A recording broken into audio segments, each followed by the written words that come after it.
ఆంధ్ర రాజకీయాల్లో ప్రస్తుతం పవన్ కళ్యాణ్ గారి పేరు బాగా వినిపిస్తోంది. ముఖ్యంగా గతేడాది ఆంధ్రప్రదేశ్లో జరిగిన సార్వత్రిక ఎన్నికల్లో అద్భుత ఘన విజయం సాధించి నేడు ఆయన మంచి చేశారు. ఆంధ్రప్రదేశ్ ప్రభుత్వం చేత ఆయన ఆంధ్రప్రదేశ్ ఉప ముఖ్యమంత్రి హోదాలో ప్రజలకు సేవలు అందిస్తూ దూసుకెళ్తున్న విషయం తెలిసిందే. దీంతో పవన్ కళ్యాణ్ గారి పేరు మారుమోగుతోంది.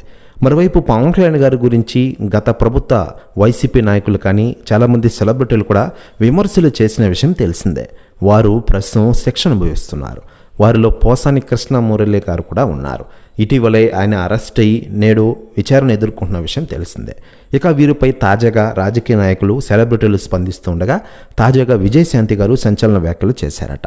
ఆమె మాట్లాడుతూ పవన్ కళ్యాణ్ గారు ప్రస్తుతం ఆంధ్ర రాజకీయాల్లో బాగా రాణిస్తూ ఉన్నారు. చూస్తూనే తెలుస్తుంది కదా, ఆంధ్రప్రదేశ్ ఉప ముఖ్యమంత్రి హోదాలో ఆయన బాగా ప్రజలకు సేవలు అందిస్తున్నారు. పవన్ కళ్యాణ్ గారిని చాలామంది గత ప్రభుత్వం వారు తిట్టారు. ఇది నిజంగా చాలా తప్పు అంటూ సంచలన వ్యాఖ్యలు చేశారట విజయశాంతి గారు. ప్రశ్న వ్యాఖ్యలు వైరల్ అవుతున్నాయి టోటల్ తెలుగు ఇండస్ట్రీలో మరియు ఆంధ్రప్రదేశ్ రాష్ట్ర రాజకీయాల్లో. ఇక పవన్ కళ్యాణ్ గారి విషయానికి వస్తే ప్రస్తుతం రాజకీయాలు ఇటు సినిమాలు అంటూ దూసుకెళ్తూ ఉన్నారు. ఇటీవలే హరిహర వీరమల్లు షూటింగ్లో పాల్గొన్న ఆయన త్వరలోనే ఓజీ సినిమా షూటింగ్లో పాల్గొనున్నారట. దీంతో తాను కంప్లీట్ చేసిన సినిమాలను కంప్లీట్ చేసే పనిలో బిజీగా ఉన్నారట పవన్ కళ్యాణ్ గారు.